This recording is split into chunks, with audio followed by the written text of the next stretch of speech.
Hello everyone, welcome to our channel Ganeshay world. बच्चों, आज की वीडियो में हम क्लास 11th केमिस्ट्री में यूनिट 3 में है ना आयनन ऊर्जा पढ़ेंगे कि ये आयनन ऊर्जा क्या होती है। इसका दूसरा नाम आयनन एंथैल्पी है और तीसरा नाम इसका आयनन विभव है, जिसको हम बोलते हैं आयोनिक एनर्जी। ठीक है, तो ये आयनन ऊर्जा, आयनन एंथैल्पी या आयनन विभव क्या चीज है और इस आयनन ऊर्जा या आयनन एंथैल्पी पर वर्ग में और आवर्त में क्या प्रभाव पड़ता है, कब ये घटता है, कब ये बढ़ता है, इन सब चीजों को दोस्तों हम पढ़ने वाले हैं। तो दोस्तों, यदि आप नए व्यूअर हैं, अभी तक आपने हमारे चैनल को सब्सक्राइब नहीं किया है, तो प्लीज चैनल को सब्सक्राइब करके बेल आइकन को जरूर ऑन कर लें, है ना। तो दोस्तों, सबसे पहले यदि हम आयनन ऊर्जा की बात करें कि ये क्या होता है, तो दोस्तों आपको एक चीज तो पता है कि जो परमाणु होता है कुछ इस प्रकार से होता है, जिसके केंद्र में क्या होता है, एक ये नाभिक होता है और उसके चारों ओर क्या होती है, कक्षाएं होती हैं। और ये चारों ओर कक्षाएं होती हैं, तो आपको ये तो पता है कक्षाओं की संख्या क्या होती है, 7 होती है। और दोस्तों आपको ये पता है जो चारों ओर कक्षाएं होती हैं, उन कक्षाओं में कौन गति करता है, इलेक्ट्रॉन गति करता है। ठीक है, और ये इस प्रकार से इलेक्ट्रॉन इन कक्षाओं में क्या होते हैं, गति करते रहते हैं। ये आपको चीज को पता है ना। और इस बाहरी कक्षा में क्या, इलेक्ट्रॉन घूमते रहते हैं। तो क्या है दोस्तों, इस बाहरी कक्षा के जो इलेक्ट्रॉन हैं, उन इलेक्ट्रॉन को बाहर निकालने के लिए, क्या बोला मैंने, जो बाहरी कक्षा में इलेक्ट्रॉन घूमते हैं, उन इलेक्ट्रॉनों को बाहर निकालने के लिए हमें जितनी ऊर्जा की आवश्यकता होती है, वही ऊर्जा हमारी क्या कहलाती है, आयनन ऊर्जा।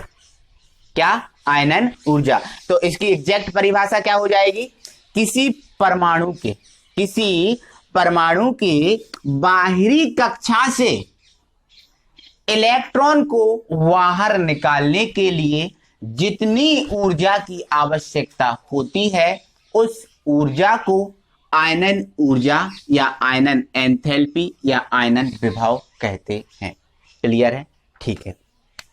अब दोस्तों, इसको रिप्रेजेंट करने की बात करें तो देखो, आयोनिक एनर्जी है तो इसको IE से हम प्रदर्शित करते हैं और इसका जो मात्रक होता है वो इलेक्ट्रॉन वोल्ट में होता है। ठीक है, इलेक्ट्रॉन वोल्ट में इसका मात्रक होता है। तो ये तो दोस्तों हमारी क्या हुई, आयनन ऊर्जा। एक बार फिर से बता रहा हूं, बाहरी कक्षा से एक इलेक्ट्रॉन बाहर निकालने के लिए आवश्यक ऊर्जा की जो मात्रा होती है, उसे ही हम क्या बोलते हैं, आयनन ऊर्जा बोलते हैं। अब इस आयनन ऊर्जा में का वर्ग में और आवर्त में क्या प्रभाव पड़ता है, तो हम वो देखते हैं। ठीक है, तो हम इस आयनन ऊर्जा में आवर्तिता को समझते हैं।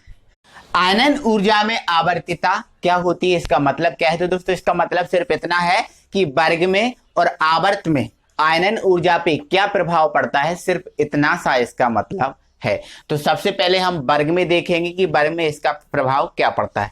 तो दोस्तों आपको एक चीज तो पता है कि जब वर्ग में, किसमें, वर्ग में ऊपर से नीचे की ओर चलते हैं तो परमाणु क्रमांक में क्या होती है, वृद्धि होती है। परमाणु क्रमांक में क्या होती है, वृद्धि होती है, आपको एक चीज पता है। और जब परमाणु क्रमांक में वृद्धि होती है तो कोषों की संख्या, कक्षाओं की संख्या में भी क्या होती है, वृद्धि होती है। जैसे इसका परमाणु क्रमांक 1 है, 1 इलेक्ट्रॉन है तो एक ही कक्षा में भरा जाता है। इसमें 3 इलेक्ट्रॉन होती हैं तो 2 कक्षाओं में भराते हैं। इसमें 11 इलेक्ट्रॉन है तो वो 3 कक्षाओं में भराते हैं। 19 इलेक्ट्रॉन है तो वो 4 कक्षाओं में भराते हैं। इस प्रकार से भराते हैं। आपको इलेक्ट्रॉन भरने का क्रम आता है, मैंने आपको सिखा के रखा है। ठीक है, यदि नहीं समझा तो पिछली वीडियो को आप जाकर देखें। तो दोस्तों आपको ये चीज क्लियर हो गई कि जब वर्ग में ऊपर से नीचे की ओर जाते हैं तो परमाणु क्रमांक में वृद्धि होती है और कोषों की संख्या में क्या होती है, वृद्धि होती है। अब कोषों की संख्या में वृद्धि होती है तो क्या दोस्तों, इसकी परमाणु जो त्रिज्या है, वो परमाणु त्रिज्या भी क्या होगी, बढ़ेगी। बोलो, बढ़ेगी कि नहीं, बिल्कुल बढ़ेगी। अब दोस्तों परमाणु त्रिज्या बढ़ेगी, परमाणु त्रिज्या बढ़ेगी, एक एक पॉइंट को समझना, परमाणु त्रिज्या बढ़ेगी। अब जब परमाणु त्रिज्या बढ़ेगी तो नाभिक से अंतिम कोष तक की दूरी भी तो बढ़ेगी, अंतिम कक्षा तक की दूरी भी तो बढ़ेगी। जब ये दूरी बढ़ेगी तो नाभिक का जो आकर्षण है बाहरी कक्षा पर, वो क्या होगा, कम होगा कि नहीं, बोलो होगा। देखो नाभिक से अंतिम कक्षा की दूरी बढ़ रही है तो नाभिक का आकर्षण क्या होगा, बिल्कुल कम होगा। अब जब नाभिक का आकर्षण कम होगा तो जो बाहरी कोश में इलेक्ट्रॉन हैं उन इलेक्ट्रॉनों को निकालने के लिए हमें कम ऊर्जा की आवश्यकता होगी कि नहीं, बोलो होगी कि नहीं। एक एग्जांपल के थ्रू समझाता हूं दोस्तों। जैसे मान के चलो मेरी क्लास में कोई 5 बच्चे बैठे हैं तो मेरा उन 5 बच्चों पर आकर्षण ज्यादा होगा। अब यदि मेरी क्लास में कक्षा में 1000 या 100 स्टूडेंट बैठे हैं तो क्या मेरा आकर्षण उन 100 स्टूडेंटों पर रहेगा? जितना 5 पर रहता था उतना 100 पर रहेगा? बिल्कुल नहीं रहेगा, क्योंकि जब 100 स्टूडेंट बैठेंगे तो दूरी इधर से लेकर वहां तक बढ़ जाएगी। तो दूरी बढ़ जाएगी तो मेरा आकर्षण क्या होगा, कम हो जाएगा। समझ रहे हैं ना। तो सीधी सी बात यह है कि ऊपर से नीचे की ओर चलने पर परमाणु त्रिज्या में वृद्धि होती है जिससे नाभिक का आकर्षण अंतिम कक्षा पे घट जाता है। जब आकर्षण घट जाएगा तो जो बाहरी कक्षा में उपस्थित इलेक्ट्रॉन हैं उन इलेक्ट्रॉन को हमें निकालने के लिए कम ऊर्जा की आवश्यकता होगी। जब कम ऊर्जा की आवश्यकता होगी तो आयनन ऊर्जा का मान भी क्या होगा, कम होगा। क्या होगा, कम होगा। तो सीधी सी बात, नो बकवास।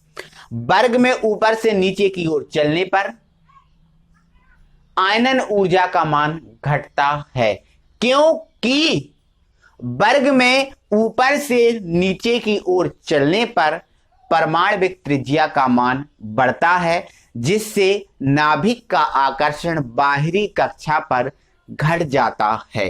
फलस्वरूप ऊपर से नीचे की ओर चलने पर आयनन ऊर्जा का मान घटता है। ओके, 1 सेकंड में इसकी पूरी थ्योरी यहां पर आ जाएगी, आप उसके कॉपी में लिख लेना। उसके बाद जैसे करके आप इसको बता सकते हो। यदि आप समझ गए हो तो इसको बताने की कोई आवश्यकता नहीं है। ओके, अब हमने देखा कि आयनन ऊर्जा जो है वर्ग में क्या होती है, घटती है। क्या घटती है वर्ग में, ठीक है। अब हम इसी को आवर्त में लेकर चलते हैं। आवर्त में क्या प्रभाव पड़ता है उस पर बात करते हैं। अब देखते हैं दोस्तों हम आवर्त में। तो दोस्तों आपको एक चीज तो पता है कि जब हम आवर्त में, किसमें, आवर्त में बाएं से दाएं चलते हैं, बाएं से दाएं चलते हैं। आपको मैंने एक आवर्त बना के बताया है, दूसरा आवर्त है। ये आवर्त में जब हम बाएं से दाएं चलते हैं तो एक चीज आपको पता है कि परमाणु क्रमांक में क्या होती है, वृद्धि होती है। परमाणु क्रमांक में क्या होती है, वृद्धि। अब परमाणु क्रमांक में वृद्धि होती है, समझ में आपको ये आता है। लेकिन कोषों की जो संख्या है, कक्षाओं की संख्या है, उसमें वृद्धि नहीं होती। जैसे इसके 3 इलेक्ट्रॉन है तो पहले में 2 भराते हैं, दूसरे में भरा गया 1। दूसरे में भराते टोटल कितने हैं, 8 हैं, लेकिन है नहीं तो कितना भरा जाएगा, 1। पहले में 2, दूसरे में कितने, 2। पहले में 2, दूसरे में 3, 2 पहले में 2, दूसरे में 4, पहले में 2, दूसरे में 5, दूसरे में 8 तक भरा सकते हैं। तो 8 तक हम भर सकते हैं, कोई दिक्कत नहीं है। तो हम ये चीज देख रहे हैं, ऐसे ही हम ऑक्सीजन के लिए करें, फ्लोरीन के लिए करें, है ना, और नियोन के लिए करें। तो इसका 8, इसका 9, इसका 10। तो पहले में 2 भरा जाएंगे, दूसरे में 6 भरा जाएंगे। पहले में 2 भरा जाएंगे, दूसरे में 7 भरा जाएंगे। पहले में 2 और दूसरे में कितने भरा जाएंगे, 8। अब इसके बाद चेंज होगा, लेकिन हम अभी तक तो देख रहे हैं कि कक्षाओं की संख्या में कोई परिवर्तन नहीं हो रहा, कोषों की संख्या में कोई परिवर्तन नहीं हो रहा। लेकिन अब कोई परिवर्तन नहीं हो रहा, लेकिन इलेक्ट्रॉनों की संख्या अंतिम कक्षा में क्या हो रही है, बढ़ रही है। इसमें अंतिम कक्षा में 1 इलेक्ट्रॉन, इसमें 2, इसमें 3, इसमें 4, इसमें 5, इसमें 6, इसमें 7, इसमें 8। अंतिम कक्षा में इलेक्ट्रॉनों की संख्या बढ़ रही है। अब अंतिम कक्षा में इलेक्ट्रॉनों की संख्या बढ़ रही है और नाभिक में क्या है, धनावेश है। तो क्या होगा, जब ऐसा होगा तो जो नाभिक का आकर्षण है, वो नाभिक का आकर्षण क्या होगा, बाहरी कक्षा पर, जो आपकी जो बाहरी कक्षा है, इस बाहरी कक्षा पर नाभिक का आकर्षण क्या होगा, बढ़ेगा। नाभिक का आकर्षण बढ़ेगा, और जब नाभिक का आकर्षण बढ़ेगा तो जो बाहरी कक्षा के इलेक्ट्रॉन हैं वो मजबूती से बंधे रहेंगे। अब बाहरी कक्षा से इलेक्ट्रॉन मजबूती से बंधे हैं तो बाहरी कक्षा के इलेक्ट्रॉन को बाहर निकालने के लिए क्या आपको ज्यादा ऊर्जा की आवश्यकता नहीं होगी? बोलो, नहीं होगी क्या? बिल्कुल होगी। जब ज्यादा ऊर्जा की आवश्यकता होगी तो आयनन ऊर्जा का मान भी क्या होगा? अधिक होगा कि नहीं? बिल्कुल होगा। तो समझ में आपको आना चाहिए। क्या पूरा फिर से समझा रहा हूं। जब आवर्त में बाएं से दाएं चलते हैं तो परमाणु क्रमांक में वृद्धि होती है, किंतु कक्षाओं की संख्या में कोई परिवर्तन नहीं होता।